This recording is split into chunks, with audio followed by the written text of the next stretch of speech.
This is the On to Mark Wrestling Podcast. Kick back and hang with your hosts, Kayode, Lewis, and Joel. Let's mark out. Yes, y'all. Episode 92 coming at you. This is awesome. Welcome, y'all. First off, welcome. I'm your boy, Kayode, joined by none other than the administrator himself, Lewis and Joel. We bringing you episode 92, and this is not just your regular episode. This is a deep one. This was taking time. Right? This is a special night because it's a special episode on top of Lewis's Yankees won. You, Lewis, your Yankee, you got the Yankee hat going, and the New York Knicks right now. We're looking at 3 minutes and 44 seconds left. 102 to 116. Your Knicks are about to close out game one. And this special episode, top 10 favorite wrestlers of all time. Our picks. Yes. Not Bleacher Report. No other body. Nobody. Not PW Tour. Nobody. Our favorite picks.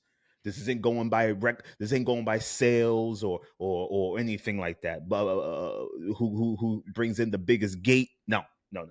These are our picks. Some of these may be controversial. But then after that, we're going to put together the greatest list of all time.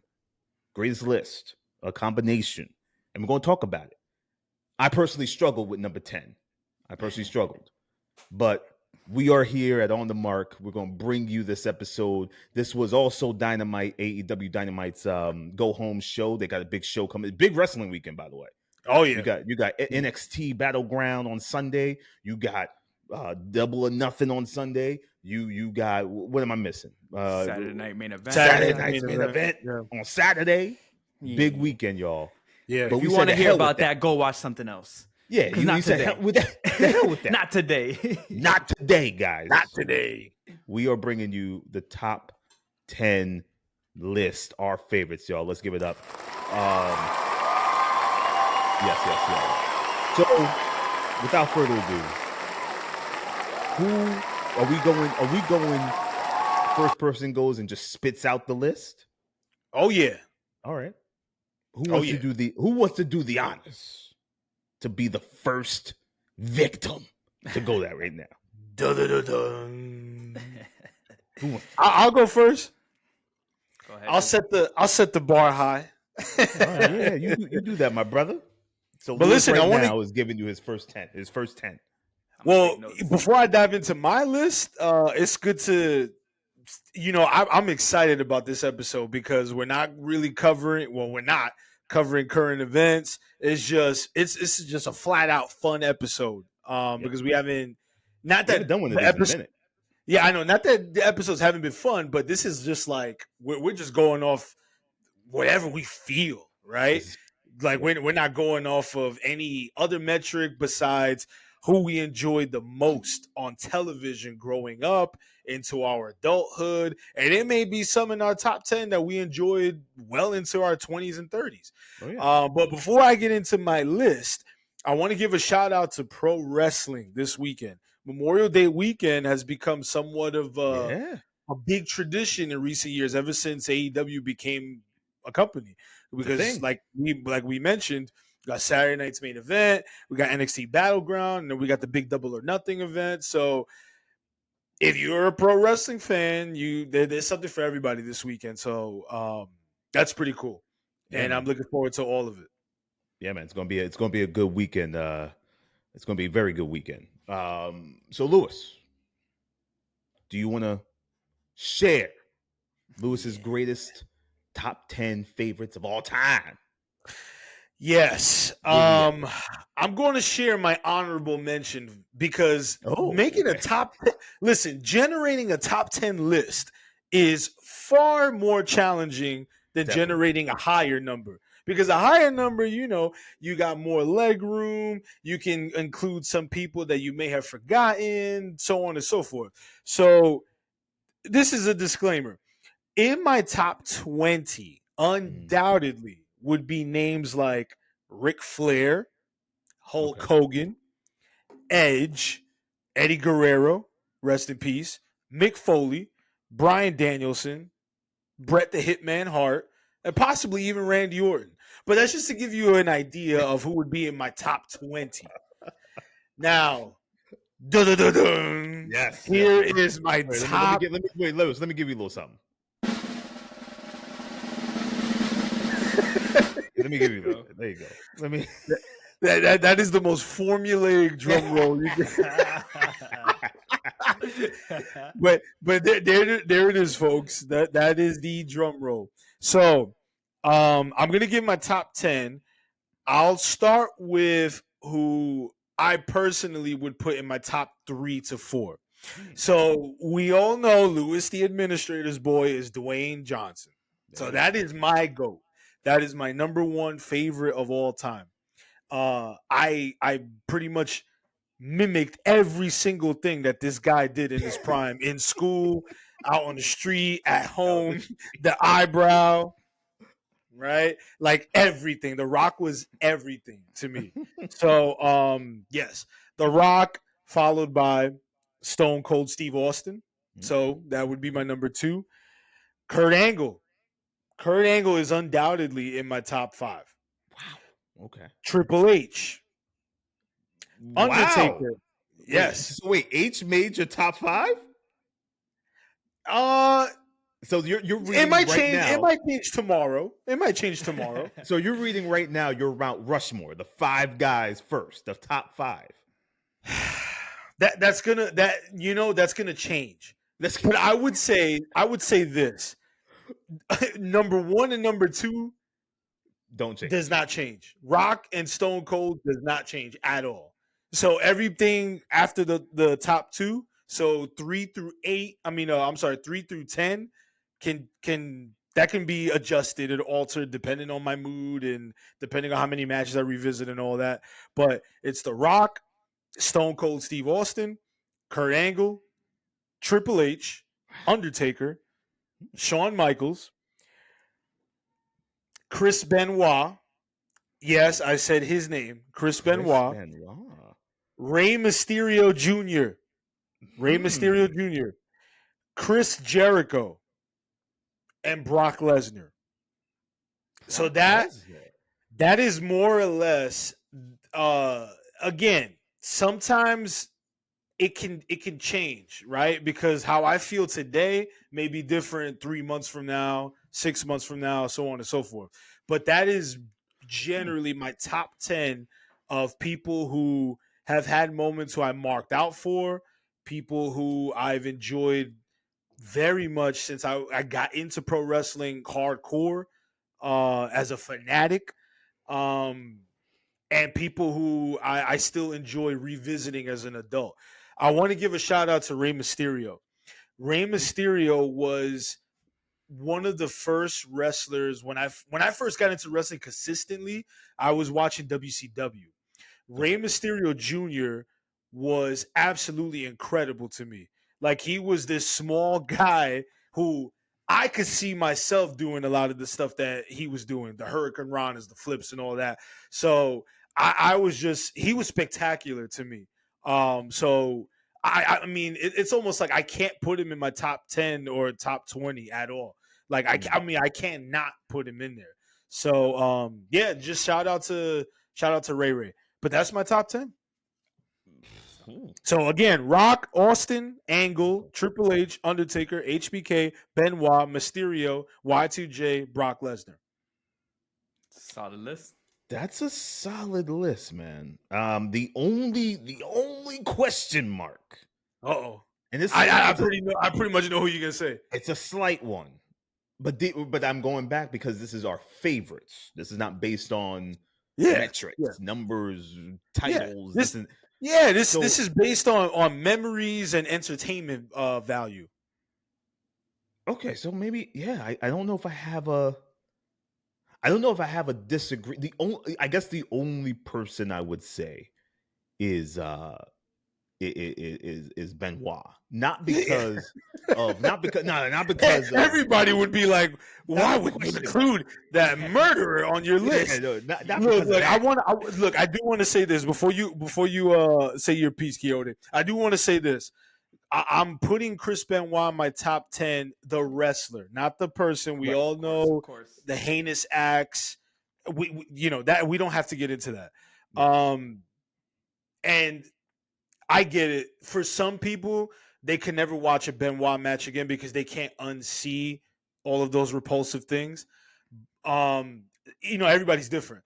But I can, if I'm just focusing on the wrestling, I can enjoy a Chris Benoit match from the moment the bell starts to the moment the bell finishes, because he deserves his credit as a pro wrestler, as one of the greatest, in my opinion. And I agree. I think Benoit's a very interesting pick, because when I was growing up, Benoit and Dean Malenko were like the two guys that I was like, yo, they have no personalities, but I could watch them wrestle forever. Like I could sit back. It was a master class of what to do in the ring and how to make it look good, and the man of 1,000 holds and the crippler cross face and all this stuff. Like, I mean, Benoit and Malenko were dope. Because Benoit lacked like personality, that's why I questioned it, because I was like, all the other guys you mentioned had some sort of major gimmick or some sort of like charismatic persona. Benoit was the only one that stood out that was like, So I'm guessing that it was only strictly wrestling for you with Benoit. Yeah. Like his wrestling style, not because of his aura or whatever. He was one of those performers that made shit look real. Yeah, that's true. Or at least real in the sense that he brought that intensity every single time, and like you didn't know. I mean, you knew what to expect because you knew his moves set and his repertoire, but you didn't know what to expect in terms of like him putting his body on the line, and it was just different, man. And he brought out the best in some of the guys who are on my top 10, The Rock included. I can go back to Fully Loaded 2000, one of Rock's best performances as a main eventer when he was champion. As peak Attitude Era, Benoit wasn't, he wasn't seen as a main eventer. Yeah. But it was a good test run for him, and as well as The Rock, because it allowed The Rock to shut the critics up. Like, yeah, I can wrestle. Like, I can put on a really great match. So, yeah. I like it. I mean, Joe, any thoughts, man? What do you think of the list? Honestly, this list reminds me a lot of my list a little bit. I see where y'all going with this. It's because of the eras that me and Lou both grew up watching.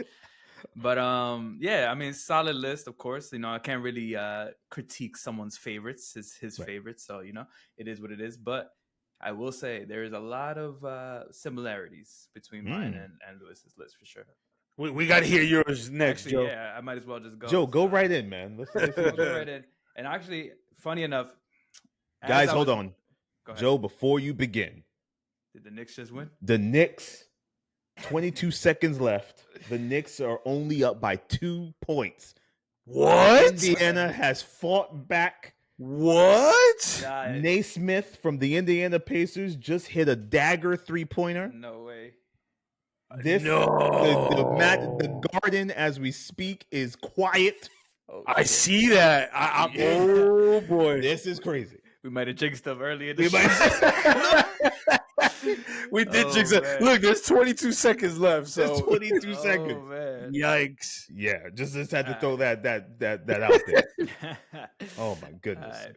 So Joe, going back, going back to my list.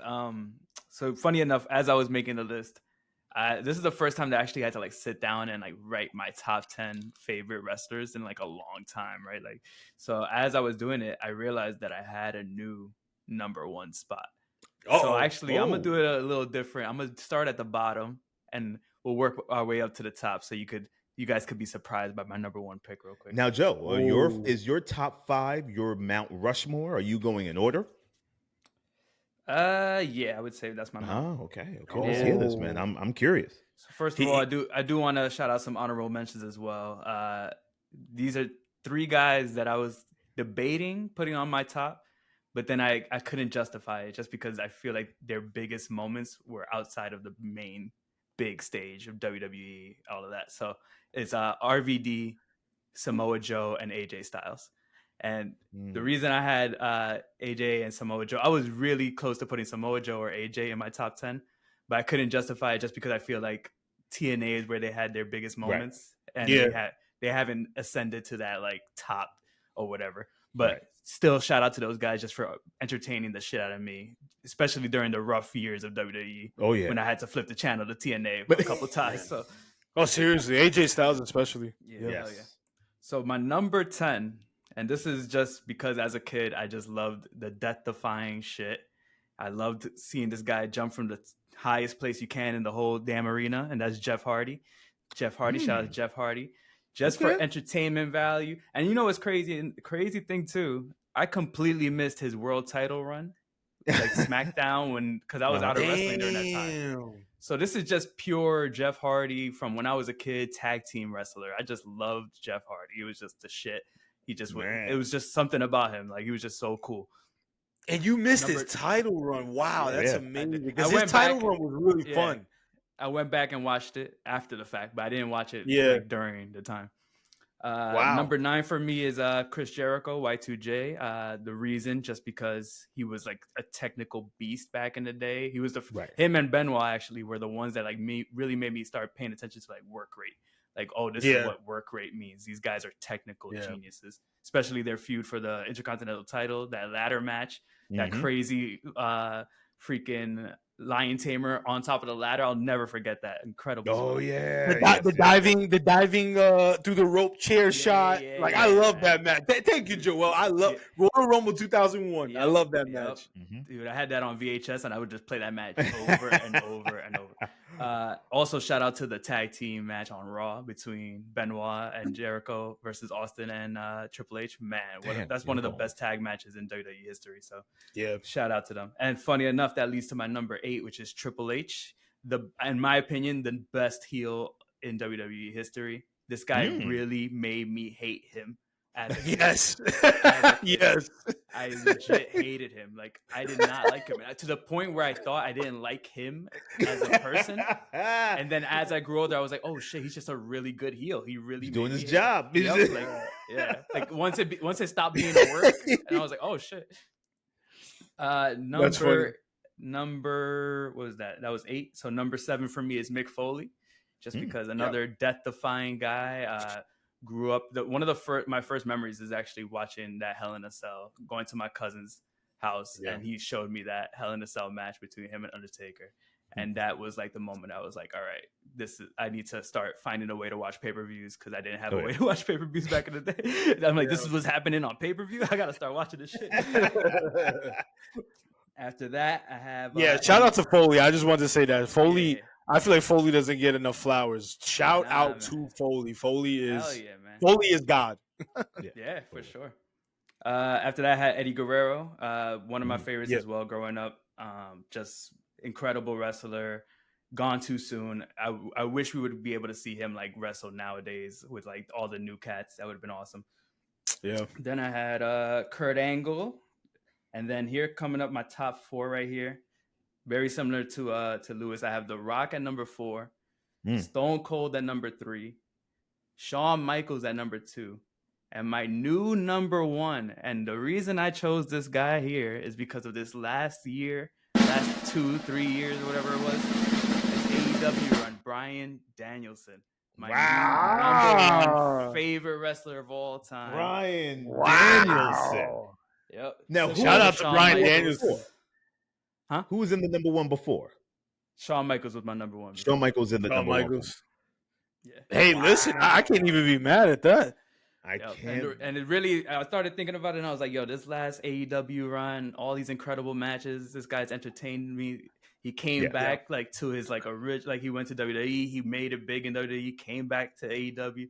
Like he's doing his thing on multiple different parts of the industry. He's done it in the indies, he's done it in the big stage, and now he's doing it. He's helping another big company get to that number 2 spot. You got to give it to Danielson, and he's putting on incredible matches. Still, now, I love Joel. That's a I can't even be mad at that number 1. I love Danielson. I like that is, and that's why I gave him that honorable mention when I shared my list. Like he would absolutely be in my top 20 at minimum. But I love Danielson, so shout out. He deserves his flowers for sure. Now, Joel, give me your top 5 again. The 5 again. Yeah, so it's Bryan Danielson, Shawn Michaels, Stone Cold, The Rock, and Kurt Angle. I can't. Kurt Angle's the fucking man. I can't argue with this list. I can't argue with the list. I think the list is pretty solid. All lists are similar. Yeah, they are very similar. The lists are very similar, and I think it has to do with the eras you guys were watching, because I'm going to change all that right now. Oh boy, it's going to be a big switch. Old man Kayode over here. Yeah, it's gonna be, man. We got gonna be a whole switch. Jim Duggan, Junkyard Dog in this. I got.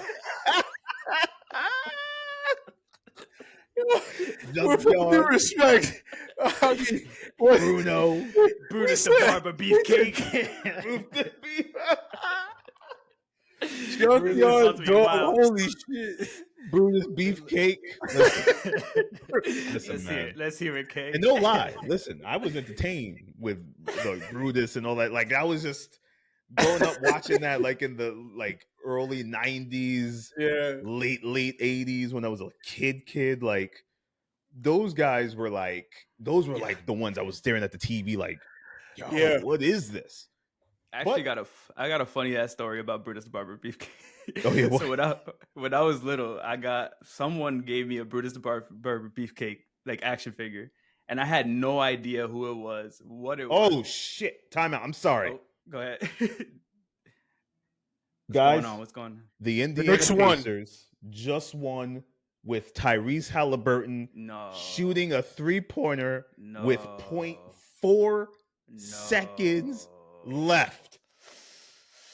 Wow. Damn. I'm sorry, Joel, to interrupt the story, but this was breaking news. Halliburton is public enemy number 1 in New York right now. On the line right there. Wait, so is it tied? I'm seeing that it's tied. I think I'm seeing that it's tied. So I think that was sending it into overtime. Yeah, unless they give him the 3, I don't know. Oh, I don't know. If they give him the 3, they are by 1 and they win. But his foot is on the line, so this would tie it up. This would tie it up. I'm telling you, Joel. Man. I'm sorry, man. So someone gave me a Brutus the Barber Beefcake action figure, and I had no idea who it was, what it was. So in my head, I made him a Spider-Man villain, and he was my Spider-Man villain for my Spider-Man action figure, because I didn't know he was a wrestler. I had no clue he was even a wrestler. You made him into Tombstone, or which Spider-Man villain we talking about? I just made him like a random Spider-Man villain. I'm like, all right, this is who's gonna fight my Spider-Man. And I just had Spider-Man and Brutus the Barber. And it took me to like 5 years later to be like, oh shit, this is Brutus the Barber. That's crazy. And you know what's funny, Joel? I could totally see that now. Like as I'm envisioning the Barber Beefcake, like he looks like you could put him in a Marvel role play type of deal. He had the little scissors, the action figure too. So I was like, oh yeah, he's just like a bad guy with scissors. Yo, that's fun. That's funny. That's good. That's good. But disclaimer: Brutus is not on my list. He did not make the list. So what I'm going to do, I'm going to start with my bottom 5. Okay. My bottom 5, and then the top 5. I do tell you that's my Mount Rushmore. Those are the top 5. All right. Man, so I struggle with in the bottom 5 in no particular order. This is no particular order. I got Macho Man Randy Savage. I got Stone Cold Steve Austin. Okay. Damn, that's low. I got Chris Jericho. I got The Rock. He made the list. And he just made the list. You just made the list. Yeah. This is my bottom. My number 10 is a 3-way tie. Whoa. But I think. Whoa. But I think I'm leaning towards one of them. So the 3-way tie is between Randy Orton, Razor Ramon, Roddy Piper. I'm torn between those three. And I think if we're going by favorites, I'm leaning towards Scott Hall, Razor Ramon. Mm. What are your thoughts on that? On number 10 being Scott Hall. What do you think? That's a great choice. I think Scott Hall has made the number 10. Yeah, I loved Razor Ramon. I used to. I used to try to talk like him. It was Scott Hall, Roddy Piper, Randy Orton. That was the tie for 10. I mean, I guess it depends on your favorite era, right? Because Razor Ramon just comes from a different era and works a different style. But Orton is methodical, so that's why like a lot of old school wrestling fans like him. Right. Sheesh. Yeah. I think it just comes down to era and the level of nostalgia. So right now, my number 10 will remain as Scott Hall, Razor Ramon, and that could change at any moment. But right now, yeah. My last 5, my bottom, like so we got Macho Man, Stone Cold, Chris Jericho, The Rock, Razor Ramon. All right. Top 5. It's pretty solid. No particular order, but this is the Mount Rushmore right now, and it's been like this for a minute. Triple H. Oh. Triple H number 1? No order. No order. Triple H. Bret the Hitman Hart, which is probably he's number 1, but no order, just no order. We knew this. We all knew this. we knew this. We all knew this. Interesting. Is no secret. Bret is only on your list out of our top 10. Which is blasphemous. And I'm going to advocate for the top list. Sheesh. Bret, I don't care who gets on there. Bret needs to be on that top list. But Triple H is in all 3 of ours, which is crazy. Now Bret was number 2. Shawn Michaels. The showstopper. Got my showstopper shirt on. There you go. It's a nice shirt. Shawn Michaels, the Nature Boy, Ric Flair. Okay. I don't think I've been entertained by another wrestler more than Ric Flair in terms of just overall persona. Yeah, promo, like everything. I don't think I've been more entertained. Yeah, for decades from a guy in the ring on the mic than Nature Boy Ric Flair. Then the last but not least. It's not controversial because this is just pure wrestling. But if we're going by wrestler who really was my favorite as a kid, I got to put Hulk Hogan on that list. That's fair. Despite the nonsense and the whatever, Hulk Hogan, when I was a kid, growing up, was the biggest thing in pop culture next to Michael Jackson. Like he was you're right. The biggest thing. Yeah. Michael Jackson, Michael Jordan, Hulk Hogan. Like those were the guys. Those were the guys, right? And Hulk Hogan, man, I mean, I bought those damn vitamins because of Hulk Hogan. I had my parents buy me vitamins because of Hulk Hogan. It was crazy. Hogan would probably make my he definitely would make my top 20. So my list, top 5 again: Triple H, Bret Hart, Shawn Michaels, Nature Boy, Hulk Hogan. Fellas, what are your thoughts? Well, if I'm going to comment on your list, sir, it's a very respectable list. I will say that. There's clearly a difference in your list and me and Joel's because our lists are more attitude era, ruthless aggression. Mm-hmm. Yours is more like 90s and very early attitude era. Yeah, very early. I mean, you mentioned Orton, but obviously, like it's just different eras. But it's interesting. My takeaway from now that we've all shared our list, it's interesting how Hogan. Look, Hogan was actually my very first exposure to wrestling. Period. When I was like 5, right? Mm-hmm. But this is like WCW era Hulk Hogan. When he first signed with WCW. But like Hogan is not necessarily in my top 10 favorites. And Joel, I didn't hear Hogan in your top 10 favorites. I don't even think he would be in the top 100 for me. Man. Wow. I'm not a Hogan guy. I'm not a Hogan guy at all. Oh, shit. It just wasn't my era. Yeah. I got the Hogan I watched was Hogan in the Ruthless Aggression. Right. When he came back in 02. I mean, I watched a little bit of like the Monday Night Wars and stuff when that was happening, but I wasn't really a WCW kid like that, so I didn't really catch NWO. But let me tell you, to comment on Hogan for a second, Hogan was wildly entertaining. Because remember, I started out really dedicated to WCW. Hogan was wildly entertaining during that that NWO run. Mm-hmm. Hollywood Hogan, that Hogan was dope.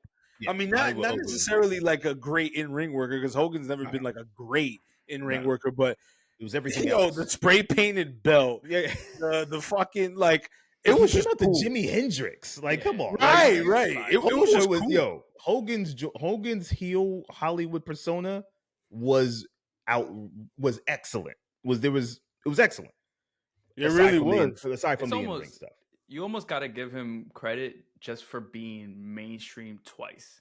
Because Hulkamania was fucking mainstream. Oh, God. NWO was mainstream as hell. I remember being, as a kid, going to Six Flags, and one of the prizes from one of the little games was a Hulk Hogan like NWO plushie. And I was like, yo, that's crazy. Like, just seeing wrestling in Six Flags. I was like, this is like this. I remember he made mainstream headlines in the late 90s because supposedly he was trying to run for president.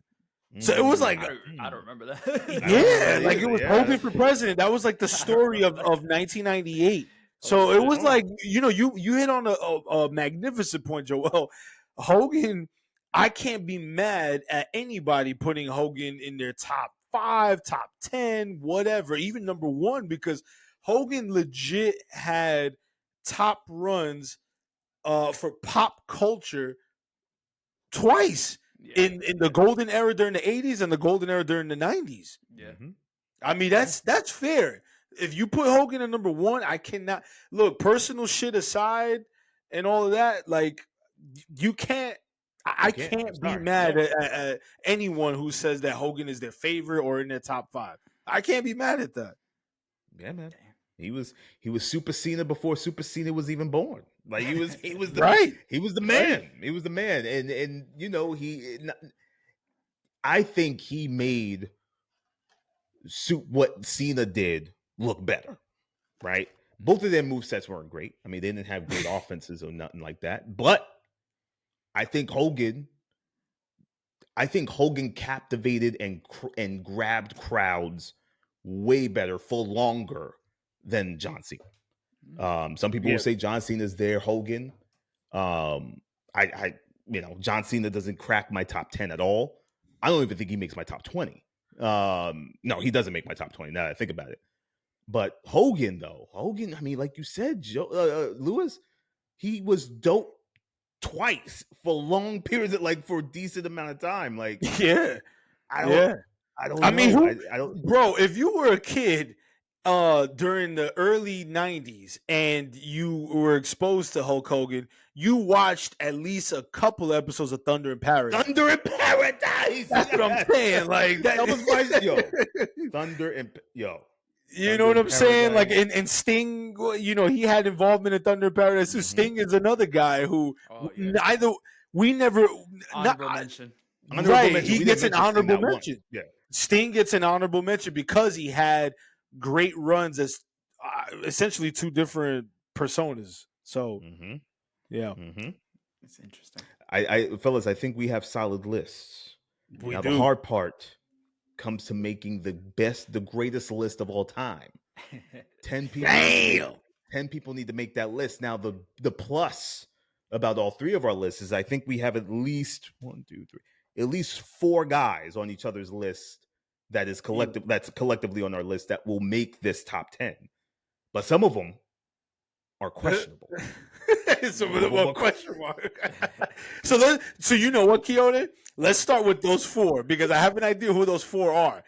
Like, I'm thinking off the top of my head from what I remember Joel and Kayode saying that there are I can already see who the 4 would be. There are 4 questionable, and one of them is actually on my list that I wouldn't even propose to put on the greater list, which is Razor Ramon. I wouldn't even propose that because I think we got better guys on each other's lists that can actually beat out Scott Hall. So that's one of them. I would also say a questionable one is Benoit, only because that's fair. He's just, he wasn't my guy. He wasn't Joel's guy. Like I don't know. But again, this doesn't take away from his wrestling. So how do you want to do this, fellas? Do you want to should we just say, should we go in order? No, I think order is much harder. Should we just order? We'd be here all night if it was in order. This would require a compilation of podcast episodes. Like a part 2, no part way. 3. No way. What do you think, Joe? I mean, I think we could get it to a soft order. It's not gonna be this is our distinct top. Right. But it'll be these are the top guys in our list. And these are the bottom guys in our list. I'm gonna throw out a name right now. Joe, you gonna keep track of who he putting on this list? Yeah. I'm gonna throw out a name, fellas. We gotta vote, and I think this will be on everybody's list. Nature Boy Ric Flair. Where we put? Is he on? Does he make the list of top 10? Y'all motherfuckers is thinking about this. He was only on your list. About this? Wow. Right. Look, he was only on your list for top. You know what? I'm gonna say yes. Nature Boy's a question. I'm gonna say yes. All right, we gotta set some ground rules here. We are only allowed to choose out of the 30 or so collective people that we've named already. There's a couple that we already all named, so I'm guessing those are automatically on the list. Right. So, out of the one, so we got to choose 10 out of the 30 that we named. I feel like, all right, I'm down for Flair, but we might have to vote him out.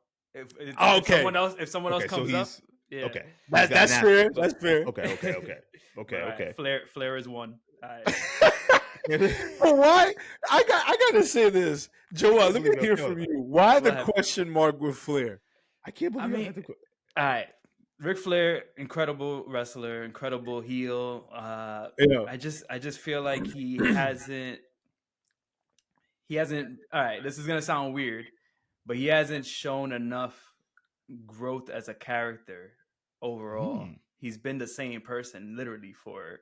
He's been Ric Flair. He's Ric Flair. Even in real life, he's Ric Flair. That is him. He's lived the gimmick. He became that person. But doesn't that make it great though? I mean, it's been so sustainable. You could say it's great, but then if we want to say that, then it's like we're giving Hogan praise for being able to be 2 different mainstream characters. Meanwhile, Flair had to be the same guy. I mean, it depends on what you're measuring as greatness, right?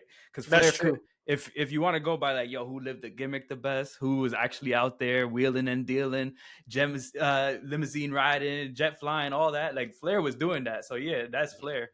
But does that make him the greatest? Even though he had no change, no character, gimmick change, nothing. He's just been Ric Flair. I listen, I'm maybe biased, but I'm going to say yes, because that sustained decades. Right, and not only does it sustain decades, but he was the same guy doing the same thing, like you mentioned, Joel, and people still loved it, and it was getting better and better and better until obviously he got older and it was slipping, right? Yeah. I think what gives me a little bit of pause with him is that he has the benefit of being in the territory era where he could have done he literally was able to do the same thing every town he went to. That's why he was able to win 16 whatever world championships. He was just able. It was during that era where he could do the same thing because it wasn't televised as much. It was very rare. So I understand it, but his best stuff came in that era that I feel like isn't when you match it up to like some of the other people on our list that we're talking about, like The Rock, Stone Cold. I just feel like what they were able to achieve doesn't measure anymore. I don't know. I might be wrong, but that's just how I see it. Interesting. But we could put them on the list for now. Okay, if we have to do some shuffling, we'll shuffle. Yeah. So okay, let's see this. Are there ones on our lists that are definites? Okay. Yeah. So I'll let you guys know the ones that are on all of our lists collectively. Okay. So on all of our lists, we all have The Rock. We all have Stone Cold. Mm-hmm. We all have Triple H. Mm-hmm. We all have Shawn Michaels. Mm-hmm. And we all have Jericho. Which is wow. So that's 5. Wow. So that's 5. So I would say honestly, that's all 5 of those guys on our top. I would say that's the 5. That's okay. not the 5, but I would say that's 5 on the list already. Yeah, 5 on the list. Oh, so that made it easier. That means we just only have to do. Now we got to battle 4 though, because there's 4 left. With Flair being on there, there's 6. Yeah. So there's 4 slots left, and we did not mention Shawn Michaels. No, Shawn was on all of our list. Well, Shawn was on the list. Yeah, he was. So it's Rock, Austin, Shawn, Triple H, Jericho, and Flair. Fellas, we are 6. Well, here comes the big one. Bret the Hitman Hart. Hit me. What are we doing with him? Now this is hard because you guys, it wasn't your era. Like, so y'all weren't. True. You weren't watching him like me. Like, so. You know what's interesting? On a side note, Taker was only on my top 10. Yeah. I found that very interesting. Yeah, the Taker. Yeah, Taker didn't make it for me. But how about this guy right here? What's your thoughts? I don't know. I feel like this may be put him in. For me, put him in. So he's because honestly, Ben, if I had to replace Benoit with anybody, it would probably be Bret Hart. And I know it wasn't my era. But whenever I go back and when I started, okay, so what helped a lot was the 2005 DVD that came out right before. I think this was right before Bret was inducted into the Hall of Fame. But it was a 2005 DVD set. And just a great documentary at the time, because Bret wasn't on great terms with WWE, but he had agreed to do the DVD, whatever. That DVD really brought awareness to just how terrific Bret Hart was. Mm-hmm. So from that point forward, every time I watched a Bret Hart match, I was just like, man, this is like really breaking down the science. And you know what? Bret, for all of his shortcomings in the charismatic department, was still a pretty good promo. Like he was still pretty decent. So for me, I would say Bret Hart probably does deserve to be in the top 10 for our list, our collective list. That's me though. If I had to pick anybody from Kayode's list to be on that top 10, it's gonna be the Hitman. Yeah, for sure. I agree. And besides, he was really nice to me during the photo. Yeah, it was nice to you. He was during the photo op. So I'm over here defending him. Homeboy didn't even look at me. He turned his back to me. It was a terrible. So he gets extra points for that. Terrible feeling. Lewis is taking pictures with him like he's boys with him and stuff. Like I'm like, what are you doing? Bret didn't even look at me. I had the shirt on, I had the hat. No love from Bret. No, Bret was cool though, but it was good to be in the presence of that guy. Like it was great. So we got 7. Yeah. Now we got 3 slots. I'm looking at my list. I think you guys are looking at your list. Is anybody missing who needs to be on that list? I got one guy who I think needs to be on that list, and we just talked about him. Wait, let me backtrack. So are we at number? We're at 6 or 7. We're at 8. We're at 7. We have 7. So we have Rock, 7. So yeah, we have Rock, Austin, HBK, Triple H, Jericho, Flair, Bret. I think that's a solid list so far. Yeah. The only questionable one there, when you list all of them, is Jericho. I was gonna say maybe Jericho. Stack with them, but we'll see. Maybe we'll swap them out. We might have to swap Jericho. I was thinking the same thing.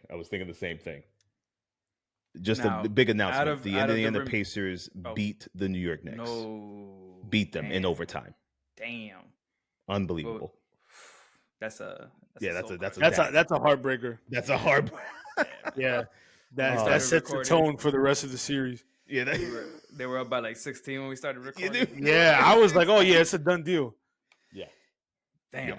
All right, so out of the remaining names that we have, the only one that 2 people have on their list, because no one else, there's no other that has all 3 of us have, is Kurt Angle.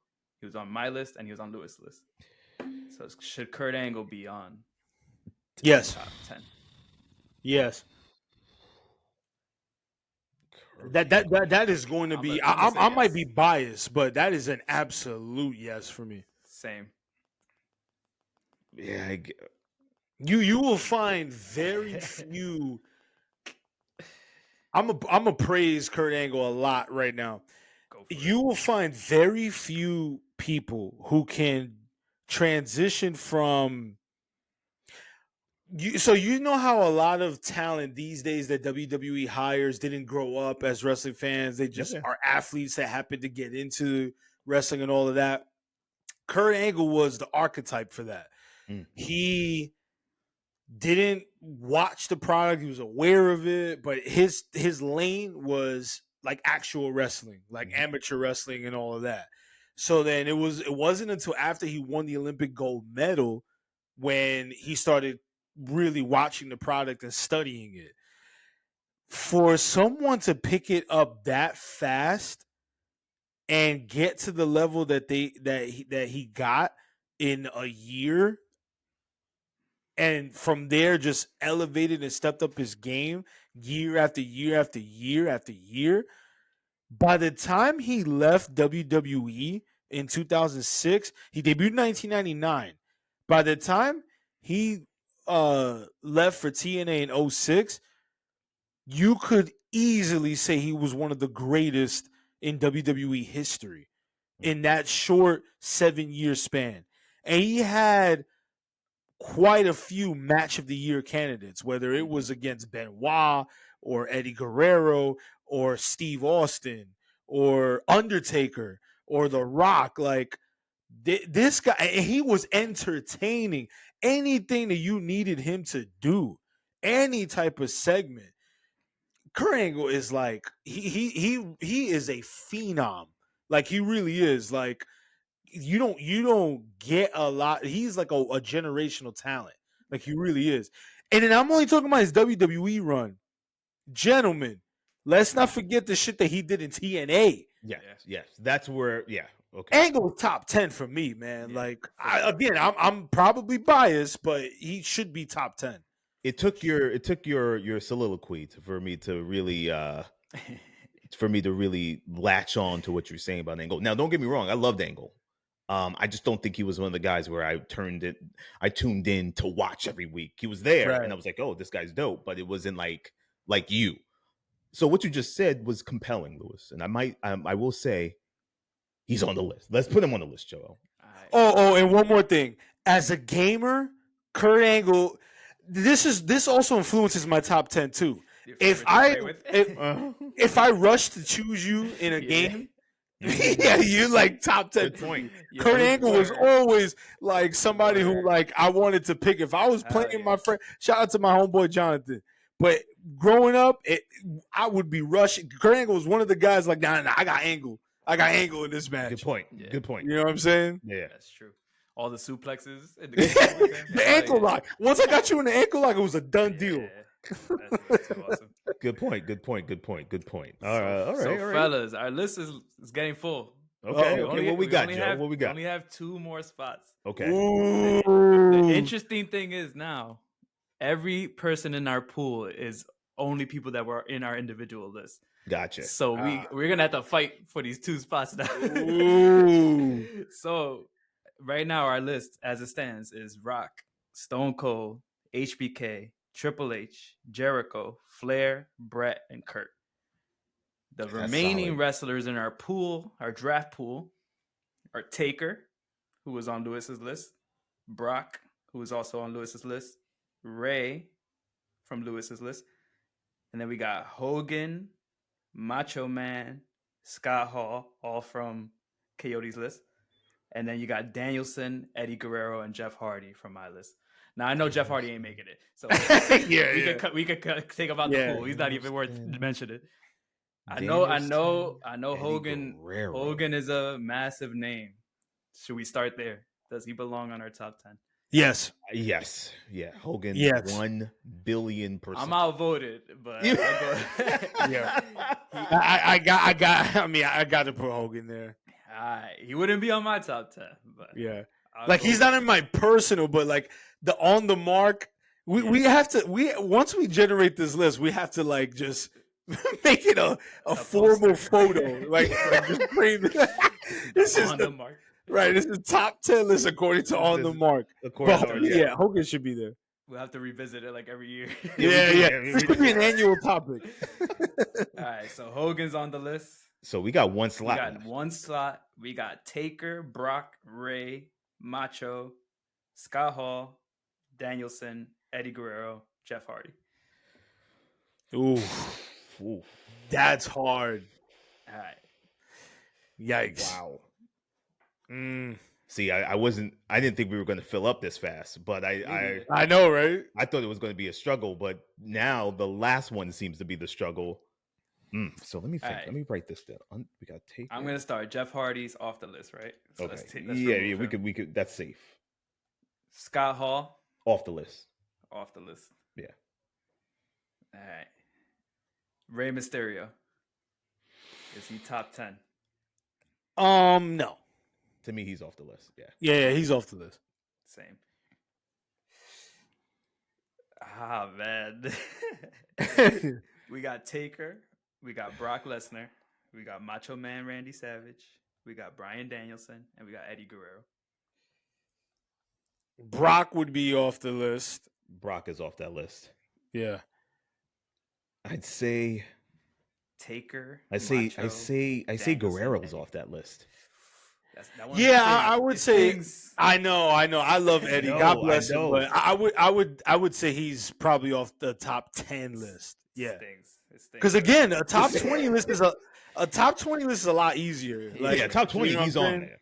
He's on there in the top 20. That would fill like every name you mentioned probably would be with the next 10. Yeah, pretty much. Guerrero, I'm taking Guerrero off. We got Brock off. So right now we got Taker, Macho, and Danielson. Which is actually one person from all of our lists, which is funny. Yeah, that's what I know. Wow. Debate time. Wait, we got Danielson, Taker, and Savage. Wow. Who wants to make their case? Who wants to make their case first? Yikes. Okay, I had Taker on my list. So I'm gonna make the case for Taker. All right, go ahead. Taker is the only wrestler that can get away with the supernatural gimmicks and for that long and still perform at a top tier level well into his 40s and put on 5-star matches, instant classics at WrestleMania, and still captivate different generations.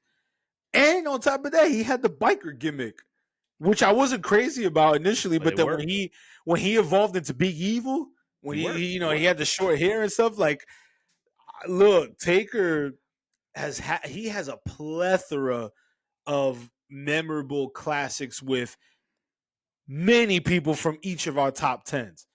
HBK, Triple H, Rock, Austin, I mean, the list goes on and on, right? Yeah, I mean, like Taker's Taker. Even like, what even the hell? Flair. He even got a good match out of Flair at Mania. I know. That's what I'm saying. So Taker is not a lot of big men like him. He truly is one of a kind. That is true. Yeah. So that's my case for Undertaker. That's a good case. You want to spit your case for Macho Man? Listen, man, Macho. I don't know if I one thing about Macho Man, when you think of pro wrestling, the history, the people who paved the way for the guys like a Mark Calloway to put on the dead man's suit. We think of names like Hogan. We think of names like Nature Boy. We think of names like Macho Man Randy Savage, right? One of the guys to live out that gimmick, like we were talking about. Everywhere you went, he was Macho Man. Yeah. And not only did Macho Man have the flair, the persona, all that good stuff, he had probably one of the greatest valets ever that could be considered, Miss Elizabeth, right? Yeah. And not because she talked a lot and she did a lot, but her presence, her aura, the crowd loved her. She was respected inside, outside the ring, and she took what that was serious. Plus, I mean, he's also one of the most you got other wrestlers doing trying to do impressions of him. And that went, you got Black Machismo doing that. The macho. You got the flying elbow being one of the moves that's in the history. CM Punk's doing it, right? You have guys, Kyrie Sane. Crazy to think that elbow she was a fan, right? Obviously, she knew about the Macho Man. I'm just saying, when you think culture, pro wrestling, 80s, 90s, mega powers. The guys who were bigger than life in pro wrestling, and I'm going to put Ultimate Warrior in there, not as a pick, but those three: Warrior, Hogan, Macho. I mean, they kind of held up the late 80s, 90s pro wrestling scene in WWE. I have Fruit of the Loom underwears of Macho Man and Ultimate Warrior. Of course. But you make a very strong argument, and sometimes I think Macho Man tends to get overshadowed by Hulk Hogan. He does. Because he really was he really was one of those guys who transcended wrestling into pop culture. Yeah. When you think of Slim Jim, those early commercials, you know what I'm saying? That's Macho Man Randy Savage right there. Don't forget. Oh, yeah.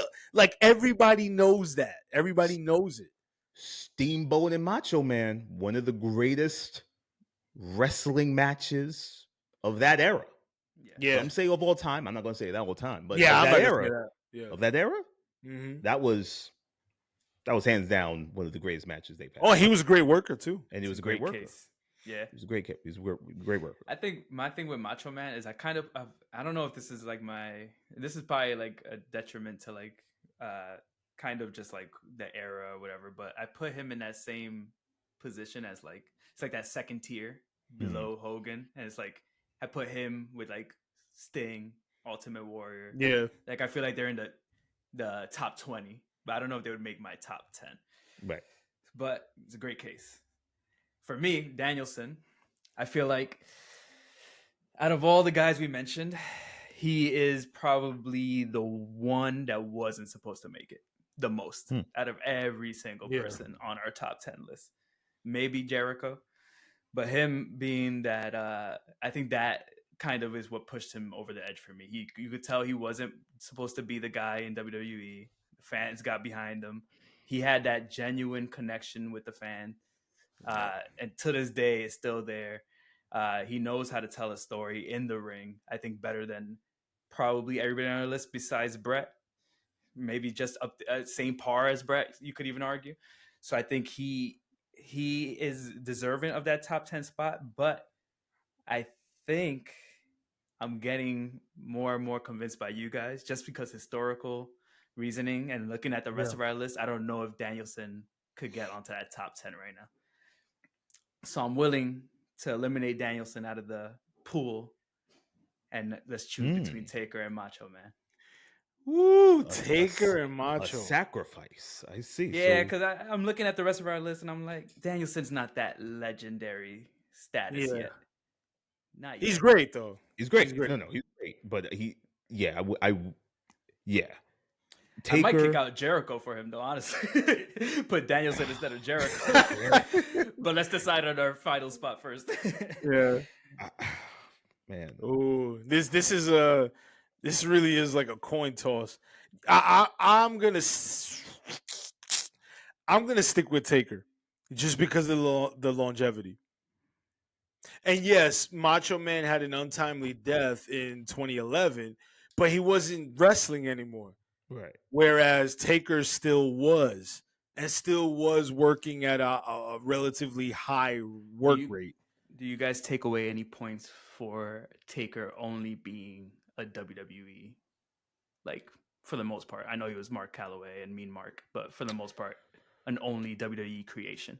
Does he get points taken away for that? Macho Man had success in WCW. You know, he even I wouldn't. Macho Man even wrestled in TNA. Like, right. you know, That's true. I wouldn't take points because that showed Taker's his ability to be, and yeah, he changed a couple of times. You know, he was dead, the biker gimmick or whatever, and then dead man or whatever. And Lewis made a very compelling point with he's the only wrestler I could think of, the only guy, the only gimmick that can be supernatural and not be so overtly like unrealistic. Like you get what I'm saying? Like he the early stuff was a little cheesy, right? But but the later stuff was like, oh, I can actually root for him and not worry about like him disappearing in thin air or like the weird stuff they were trying to do with some other people. Like he's the only gimmick that I could sit back and be like, yo, that supernatural stuff was actually pretty good. Like it was good. And remember, Attitude Era Taker, like early Attitude Era Undertaker was evolving away from the Deadman character, and then it became the Lord of Darkness with like the Ministry and stuff. And that was like that was my least favorite Taker. That's a lot of people's least favorite. That shit was it was different, like sacrificing people and all that. It was weird. But I'm saying, like, Undertaker was very he was a very critical part of why Stone Cold was as big as he was during that time, or he like without Taker, just think about it. That's one less great heel that Stone Cold had to work with, and a face is only as good as the heels that they work with. So that's why that's still my argument. I still think Taker gets that spot over Macho Man.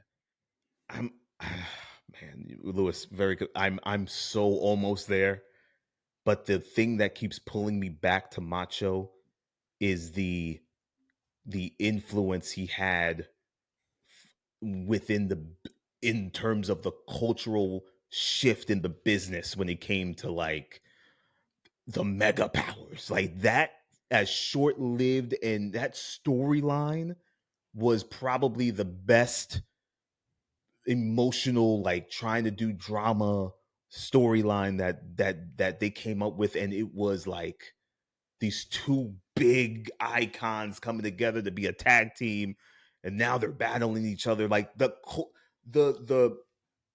those type of moments are the moments I remember from a kid to now. Like those are the moments that stick with you. Those camera angles that they were getting, the shots of the matches, like those are like those. When you think of Macho Man, you think wrestling. Like you think the theatrics of pro wrestling, and you get that with Taker. But I think it's a little more. I think it's different with Macho, specifically because of the impact he had on everybody else after him. Man, damn. Who had an undefeated streak at WrestleMania? And I know it's kayfabe, but I mean, just saying. I mean, it's still part of it. Yeah, I mean, yeah, you got to factor in those last. You got to factor. Yeah, I couple get it. matches with Shawn and Triple H. Those matches were so freaking good. Like, I know, that's true. Know. So, oof.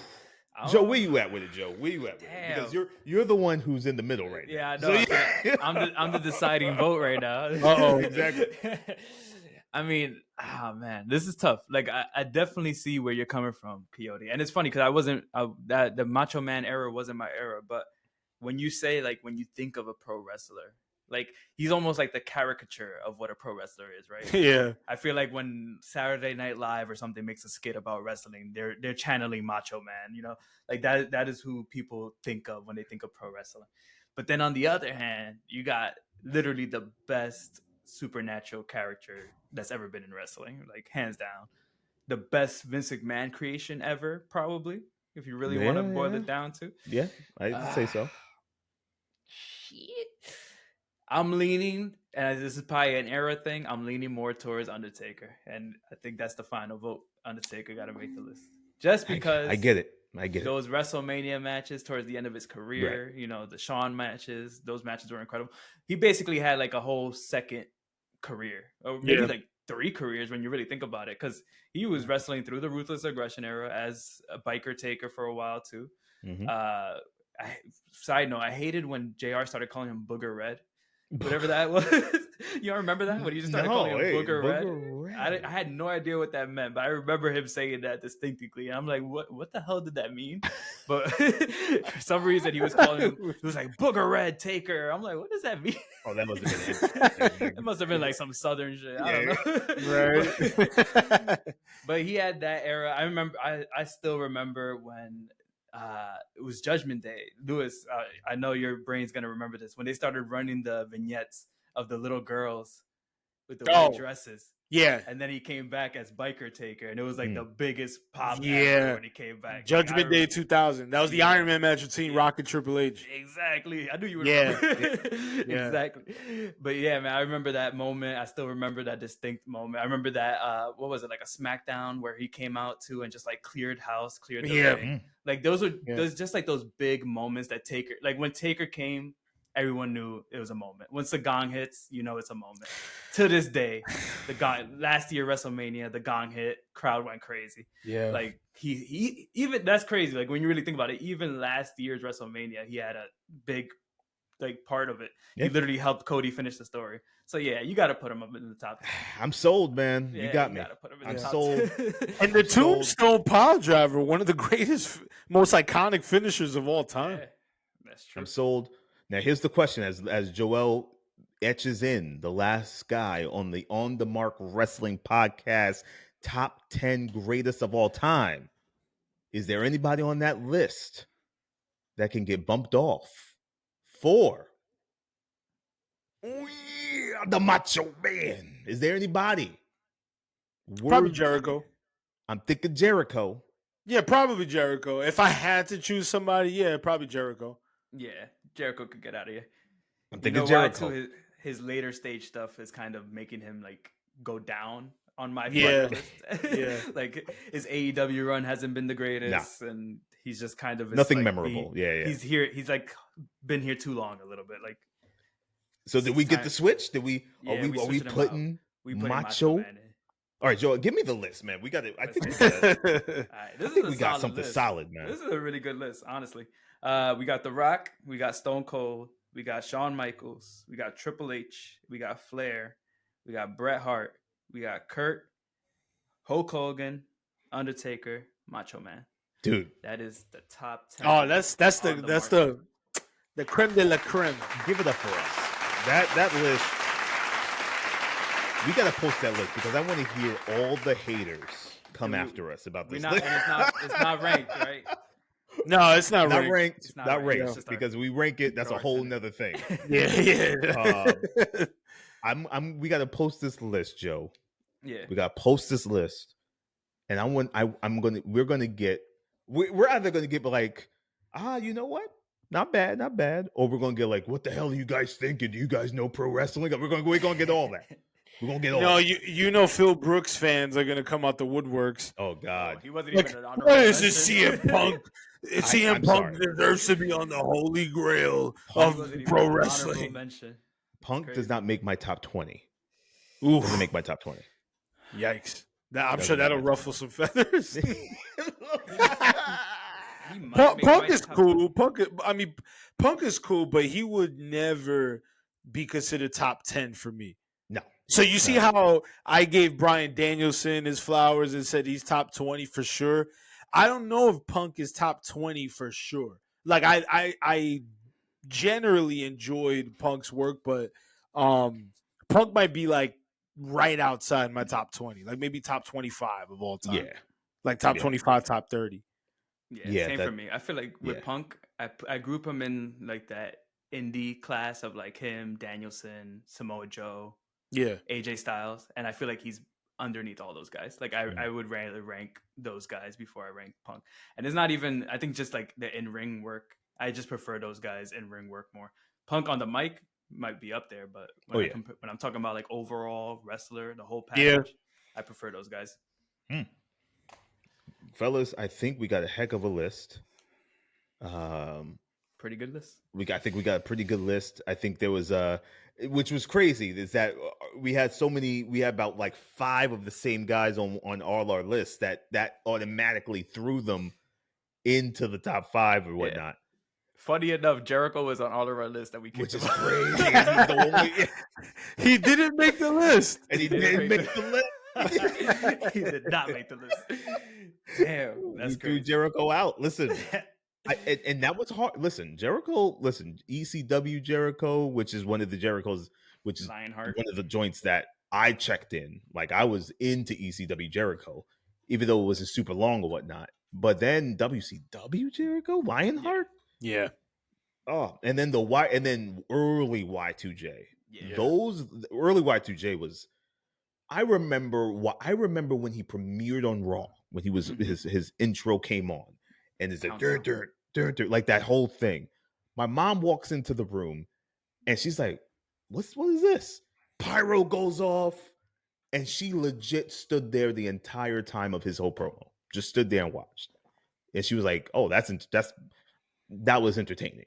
Now that was cool. Yeah. You know, my mom liked 2 people. It was Jericho and Goldust. I don't know why Goldust. She thought Goldust was hilarious. She was like, why is that man touching other men like that? She didn't understand. Yo, Goldust. She couldn't get Goldust was fucking wild, man. Yo, just rubbing his ass against. Man, he was assaulting people. Like, it was crazy. My mom was just fascinated. She couldn't understand. I'm gonna go back and watch some Goldust matches before bed, because that's a wild sentence right there.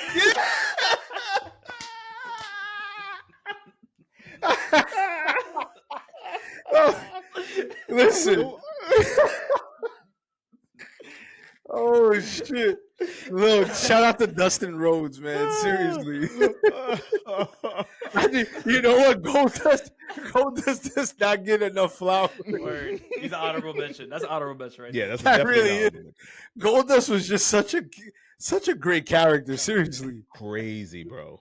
Crazy. Oh my god! Every week for at least the whole thing with Ahmed Johnson and Goldust. My mom was locked. That's exactly what I'm thinking about. She was locked. She would come in and watch wrestling with me. Like, that was for at least 3-4 weeks because of him. She was locked in. She was like, yo, this is good. This is like, she was like, yo, this is crazy. What is this? Like, it was wild. The funny thing is that Goldust would be like totally normal and acceptable in this day and age. Like, if they were to bring back that character, I think it would. I don't know. Maybe it was. Think about it. It was more controversial back then, but now I think like fans are more accepting of like out there stuff. People would analyze it too much to the point where they would force him to have to change parts of whatever he did back in the 90s. You know what I'm saying? Like, he couldn't do all that stuff. Like, it just I don't know. This time is weird. They don't. Yeah, that's true too. They'll take it too serious. Like, like they'll ruin the essence of Goldust. Like, it wouldn't be the same. The essence of Goldust, man. And then what's crazy though is that Terry was fine. And he had her standing right next to, like, it was just, the two of them was just all, like, you couldn't, that's why my mom was so confused. She was like, wait, isn't he with her? But then he's rubbing on this man's chest and kissing Razor Ramon. Like, she was so confused. It was crazy. That was the 90s, man. Terry was a freak. That's what it was. Terry was great. Yeah, Terry was a freak. But listen, man, this was a good episode, y'all. This was episode 92 on the Mark Wrestling Podcast, bringing you our top 10 favorites, and then compiling the On the Mark Wrestling top 10 favorite. We'll post this somewhere on social media. We'll get your thoughts about all that stuff. But keep it locked in, y'all. We'll probably next week we'll bring you a little Memorial Day weekend review of all the doings of from Double or Nothing to Saturday night's main event. We'll bring you that and much more, y'all. Stay tuned. Keep it locked in. Thank you for all your support, fellas. Any final words? Nope. I'm a little deflated with the Knicks, but that's all right. Take this damn hat off. She's 16-point lead. Joel, what do you got? Man, just make sure everybody enjoys some good wrestling this weekend. Kick back with your favorite drink, favorite libation, whatever you enjoy, and enjoy the weekend of long wrestling. And a long weekend for everybody, too. Yeah, long weekend for everybody, man. Which will be nice. This is On The Mark, episode 92, y'all. Keep it locked in. Peace. You have just listened to the On The Mark Wrestling Podcast, a Scriptly adapted production. Follow us on Instagram, Facebook, TikTok, and YouTube at On The Mark Wrestling. And email us on onthemarkpodcast@gmail.com.